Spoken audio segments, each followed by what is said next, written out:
ಆಪ್ತ ಸಲಹೆಗಾರರಾಗಿರುವಂಥ ಚಿತ್ರಾ ಸಿ ಅವರು ಕೂಡ ನಮ್ಮ ಜೊತೆಯಲ್ಲಿ ಭಾಗಿಯಾಗಿದ್ದಾರೆ. ಮೇಡಮ್, ಕಾರ್ಯಕ್ರಮಕ್ಕೆ ಸ್ವಾಗತ. ನಮಸ್ತೆ.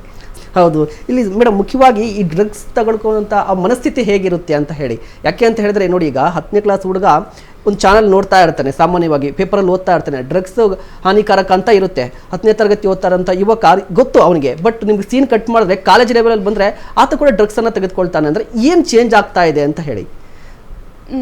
ಸೊ ನೀವು ಕೇಳ್ತಿರೋದು ಯಾಕೆ ಚೂಸ್ ಮಾಡ್ತಾರೆ, ಇದ್ರ ಗೊತ್ತಿದೆ ಇದು ಹಾನಿಕಾರಕ ಅಂತಂದ್ರು ಯಾಕೆ ಚೂಸ್ ಮಾಡ್ತಾರೆ?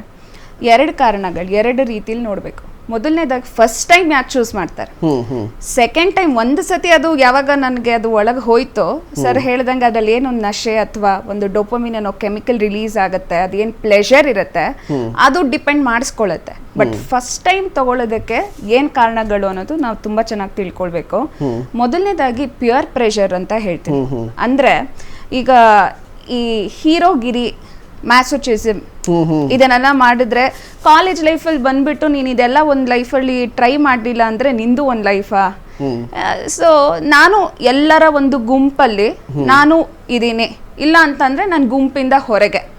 ಸೊ ಸಾಮಾನ್ಯವಾಗಿ ನಮಗೆ ಗುಂಪಲ್ಲಿ ಒಬ್ಬರಾಗಿರೋದು, ಅವ್ರ ತನಾನೇ ನಾನೂನು ಅನ್ನೋದು ಅನ್ಸ್ಕೊಳ್ಳೋದ ಒಂದು ಇಚ್ಛೆ ಇರುತ್ತೆ. ಅದರಲ್ಲಿ ಕೆಲವು ಮಕ್ಕಳು ಓಕೆ ಯಾರೋ ಸೀನಿಯರ್ ಮಾಡ್ತಿದ್ದಾನೆ, ಇನ್ಯಾರೋ ಮಾಡ್ತಿದ್ದಾರೆ, ಆ ಪಿಯರ್ ಪ್ರೆಷರ್, ನಾನು ಮಾಡ್ಲಿಲ್ಲ ಅಂತಂದ್ರೆ ನಾನು ಅವ್ರಿಗಿಂತ ಕಡಿಮೆ ಆಗಿ ಕಾಣಿಸ್ಕೊಳ್ತೇನೆ. ಇದು ಒನ್ ಆಫ್ ದ ರೀಸನ್.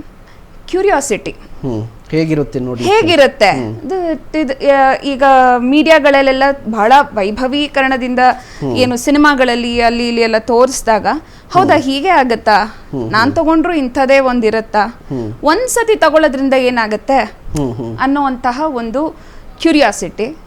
ಇನ್ನೊಂದು ಸುಲಭವಾಗಿ ಸಿಗ್ತಾ ಇರುವಂಥದ್ದು ಕ್ಯೂರಿಯಾಸಿಟಿ ಜೊತೆಗೆ ನನ್ನ ಕೈಗೆ ಎಟ್ಕೋದರದಲ್ಲೋ ಅಥವಾ ಎಲ್ಲ ಕಡೆ ಸುಲಭವಾಗಿ ಸಿಕ್ತಾಗ ಏನಾಗುತ್ತೆ, ಯಾಕೆ ಮಾಡಬಾರ್ದು ಒಮ್ಮೆ, ಇದೆಲ್ಲ ಕಾಲೇಜ್ ಲೈಫಲ್ಲಿ ಸಾಮಾನ್ಯ. ಈ ಪ್ಯೂರ್ ಪ್ರೆಷರ್ ಕ್ಯೂರಿಯಾಸಿಟಿ ಅನ್ನೋದು ಮೊದಲ ಬಾರಿ ನನಗೆ ಅಲ್ಲಿಗೆ ಹೋಗ್ಲಿಕ್ಕೆ ಪ್ರೇರೇಪಣೆ ಮಾಡುತ್ತೆ.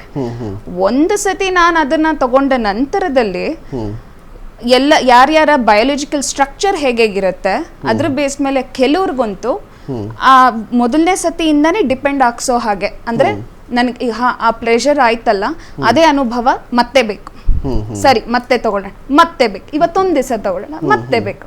ನಿಧಾನಕ್ಕೆ ಡಿಪೆಂಡೆನ್ಸಿ ಡೆವಲಪ್ ಆಗ್ತಾ ಹೋಗುತ್ತೆ. ಎಲ್ಲಿವರೆಗೂ ಅಂತಂದ್ರೆ ಅದಿಲ್ಲದೆ ನಾನು ಇರ್ಲಿಕ್ಕಾಗಲ್ಲ, ಅಲ್ಲಿವರೆಗೂ ಕರ್ಕೊಂಡು ಹೋಗುವಂತ ಸಾಧ್ಯತೆಗಳು ಜಾಸ್ತಿ.